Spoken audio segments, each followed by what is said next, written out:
For the Panthers, the future is now. How's that for a segue as we get to the first topic, finally? And, we didn't do, Sims and I have been burning about 15 minutes, so we're ahead of schedule. We're on pace. We are within our budgeted time. First topic, Panthers, their quarterback. The future is now for them with Bryce Young. Josh McCown, quarterback's coach, in his first year as a coach after being connected to head coaching job in Houston the past couple of years. Here's McCown from yesterday on the quarterback that he'll be working with to get him ready for week one. It's encouraging. We step into those meetings. You can tell he's digested the material. He's bringing questions. Those things are encouraging. But you have to temper the excitement. You have to, to rein it in. And like I said, I think Coach Brown's done a great job of that, of helping us, do that. And then just and then drawing on the experience of around us. Frank's worked with a ton of quarterbacks, and then Coach Caldwell having helped bring Peyton Manning along. So you draw on these different experiences and utilize that to kind of feel the pace of what we need to do with Bryce. So because the easy thing is to go, man, he's so smart. Let's give it to him all. But let's build it the right way. Let's set a firm foundation so that when we do go, it's efficient and it's not it's not all over the place. What a benefit for Bryce Young to have Josh McCown, to have Thomas Brown as the offensive coordinator, No Jim question. Caldwell in the building, Frank Reich overseeing it all. You've got this cluster of offensive expertise to assist in the development of Bryce Young. It's the counter to Alex Smith's point from earlier in the week that defensive coaches are maybe not in position to properly develop a young quarterback. You can't say the Panthers don't have the coaching firepower, Peter, to get Bryce Young ready. Well, and, there's a reason why Josh McCown is on the coaching staff of the Carolina Panthers. Josh McCown would have had multiple opportunities. We have heard for a long time that if the ownership had its way, they would have made an Irsay-type move a year ago, and they would have hired Josh McCown as head coach. But it's too presumptuous. It's just way too fast to put anybody in the job as an NFL head coach. Now, who knows? With some people, it might work. You just never know. But in general, the Carolina Panthers have done the absolute right thing in bringing Josh McCown on as a quarterback coach when you have two sort of quarterback savants, quarterback experts also in the room, obviously in Frank Reich and Jim Caldwell. And, it's interesting, Mike. I think this. Everybody can look at, and, we've seen some of the funny photos of Bryce Young, standing next to his linemen and, standing next to teammates and everything. And he really is a small person for the quarterback position, for any position. And I think right now, as you just talked about this, and as I heard Josh McCown talk about this, the one thing I kept thinking to myself is, if you look at Bryce Young's career, he stepped into the huddle for the first time as a player at Alabama at 19 years and 3 months old. And he had success in relief appearances, relieving Mac Jones almost from the start. And you ask yourself, man, this guy playing in the SEC and going up, playing on the road in Missouri and at Tennessee and at LSU, at Arkansas as a freshman, a true freshman. And then obviously coming on and winning the job and starting, I think, with a 5-game winning streak in his first year as a starter. Look, I understand everyone has questions about his size. I have questions about his size. Deep down inside, I'll bet a lot of money that Frank Reich and David Tepper, the owner of the Carolina Panthers, have questions about Bryce Young's size. However, you have seen time and again, with the exception of one shoulder injury that limited him for 2 or 3 weeks last year, you have seen Bryce Young survive against the best players in college football in the United States. And many of those players are the same ones who are going to be chasing him and covering his receivers in the NFL. So I believe that, and I believed it on draft night, I believe it today, and I'll believe it unless his career early on is absolutely derailed by injuries. This is Bryce Young's life. Just like he told me at the scouting combine, this is the size and these are the players I've been basically, my whole career, high school and college. Obviously, it's a relative term because in high school, there aren't many Calais Campbells, at 6'8" and 308.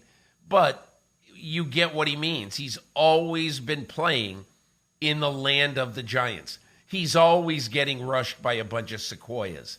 So he understands what it's going to take. Get rid of the ball fast.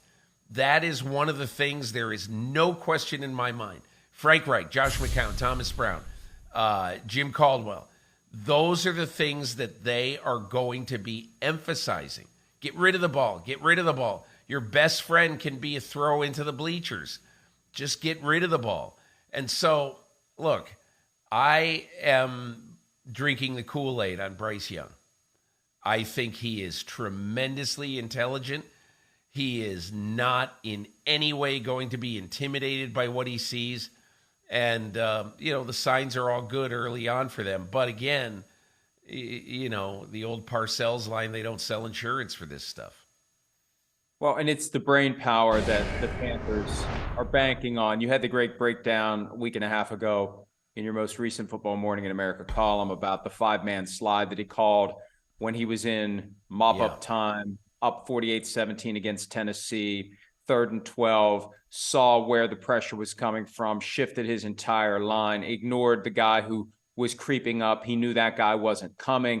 Got Najee Harris, who was his running back at the time, to pick up a blitzer, did it very coolly, did it very calmly. That's the kind of presence of mind, the awareness, that processing, the S2 numbers that everyone was raving about, the ability of Bryce Young to keep his wits about him and make good decisions and get rid of the ball. Scott Fitter, the GM of the Panthers, told me that a couple of weeks ago. They believe he will get rid of the ball and not take those hits that we saw Tua Tagovailoa take on multiple occasions last year because he was holding the ball too long. Get rid of the ball, avoid the hit, and keep playing. That's going to be the key for Bryce Young. He knows it, they know it, and they're confident that they can get him to play that way. And that's the great experiment, Peter, because even in the SEC, they're not all on the defensive side of the ball NFL caliber talent. There's going to be a weak spot there. There's going to be somebody there that isn't as big, as strong, as fast. Where he is now, everybody, especially when he shows up at practice against the Panthers, because they got a lot of guys like that on their defense. Everybody's going to be big and strong and fast, and you got to work within those lines. And I think that's where they have the highest degree of faith in Bryce Young.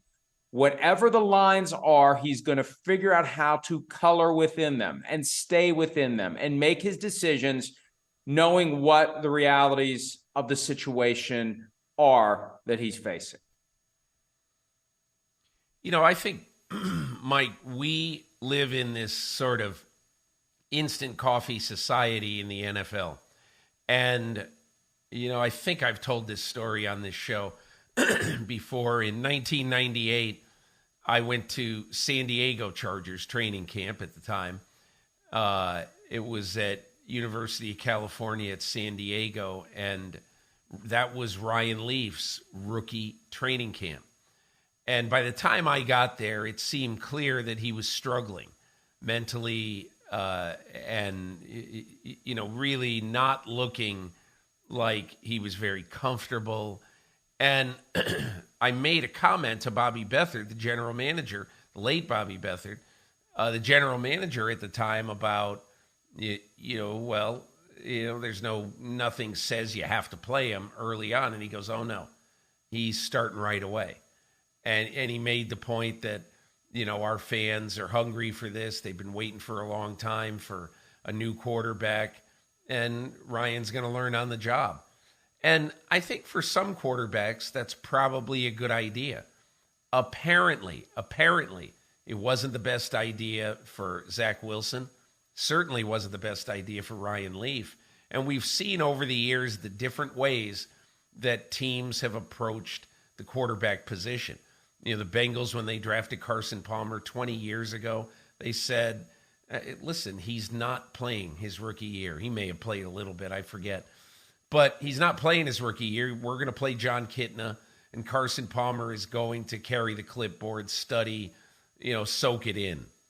Mike, I believe today, not just because of the advancement of the college offenses, but I believe today that if you draft a quarterback number one and you announce to your fan base, he's not playing till opening day 2024, and it's May of 2023, I think the fans would say, okay, all right, well, you can have my season tickets right now, and I'll come back next year. So, but listen, Frank Reich has done the right thing in this way. He has basically said, okay, listen, Bryce Young might get more snaps, but the first snap in practice, probably the first snap in training camp, who knows, is going to go to Andy Dalton, because Bryce Young is going to have to earn this job. There is no doubt in my mind he will earn it unless he's physically incapable or gets an injury of some sort. I think he will earn it. But the fact is, times have changed over the years to the point that it's hard to imagine a quarterback, especially one with the mental capacity of Bryce Young. It's hard to imagine that he would not play very early in his rookie year. And I believe that Bryce Young is going to play opening day of his rookie year. You make an excellent point about the draft status of the player driving the decision. And I had this conversation with Jets GM Joe Douglas last week, because, I don't know, it could become a chicken and the egg thing, but I look at it this way. If you're going to use a top 10 pick, maybe even any first round pick, but definitely a top 10 pick on a quarterback, you'd better be ready to play him. And if you don't think he's ready to play right away, then you pick someone else. Different quarterback, different position. You can't, in this current NFL, to your point, you can't just say to your fans, here's the guy that we took with pick number 1, number 2, number 3, whatever. You'll see him down the road, next year, the year after that. No, you need to see him sooner rather than later, unless he truly is stepping in and waiting in the wings for an aging franchise quarterback like an Aaron Rodgers to exit. But then the challenge becomes getting him ready. You take him because you think he'll be ready, then you have to get him ready. And that's where the Joe Douglas explanation dovetails with the Alex Smith point. What's your infrastructure within the coaching staff to get him ready? You've got a defensive head coach who is in his first year as an NFL head coach, and you've got, or second, I think at the time, and you've got an offensive coordinator who's never called plays. How are you going to get a young quarterback ready? I think I'm right. I think it was Robert Saleh's first year on the job when Zach Wilson was drafted.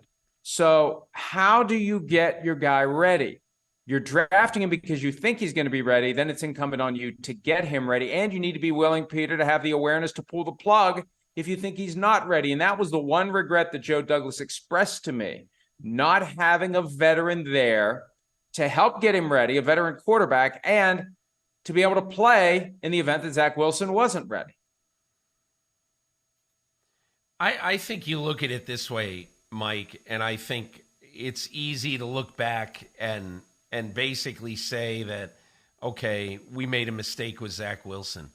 But that to me was pretty evident all along, the lack of a quality backup. And I guess I would just make this point. I think the college game has become so much like the pro game. But I think what hurt Zach Wilson in many ways is the fact that even though he burst onto the scene and played very, very well his 1 year as a full-time starter, at Brigham Young, I think what really hurt him is the COVID year. And by that, I mean, if you remember in Zach Wilson's year, he essentially played a made-up schedule. Remember how they played Coastal Carolina on like a Saturday night on TV, and the game was one of those, we invented it on Monday for television. And I'm probably wrong. It might have been the previous week. I don't know. But it was a late invention. So after a bunch of teams said they couldn't play, well, then the athletic director at Brigham Young had to go out, and he had to basically invent a schedule and call athletic directors at, let's say, Texas San Antonio and say, hey, you want to play a game? And so it was a rotten year to have as your only year as a full-time starter. So that's one thing. And I'd also say this. I think I'm right in saying that Mitchell Trubisky played 13 games in his lone year as a starter and, at North Carolina. And if you think that that's not a big deal, I think it's an absolutely gigantic deal. And I think the one thing that no one talks about enough is the difference between, let's say, a one-year starter in college football, which is why I think Anthony Richardson is really going to have some growing pains in Indianapolis if he plays a lot and or starts right away. But if you look at the way Bryce Young was trained and the way they got him ready to play, relieved in 9 games his true freshman year, just got a taste of it, and then his last 2 years started 27 games against arguably the best schedule in college football. So Bryce Young should be ready. But my whole point is I don't think it is smart, whether it be Zach Wilson, Mitchell Trubisky, and this year Anthony Richardson. I just don't think it's smart if you think that the guy isn't ready to force him in. And look, Anthony Richardson might be the exception to the rule. But in general, I think it is smart to look at your quarterback and where he is before you say categorically, we are starting him opening day. Well, and I think what we're doing here is concocting a stew of factors that need to be considered by the teams that hold those high picks and are evaluating quarterbacks. How much experience does he have at the college level? That is a factor, among many others, on the question of whether or not he will be ready to go and ready to thrive week 1 of his rookie year, or possibly be in a situation where he's overwhelmed by the game and it sets him back, if not ruins him completely, a la Giovanni Carmazzi in one preseason game back in 2000 when the 49ers played the Patriots in Canton, and Steve Mariucci and the coach of the 49ers would later say that one game ruined him. So that's part of what you need to decide when you're picking the guy that you're going to draft. How much experience does he have at the college level? One of the various factors, along with what kind of coaching expertise do I have in place to get the guy ready? Who's my veteran who can help get him ready or play if need be? All those things have to come into the equation. Hi, it's Mike Florio. Thanks for watching PFT on YouTube. Hit subscribe for the latest news and analysis from Pro Football Talk.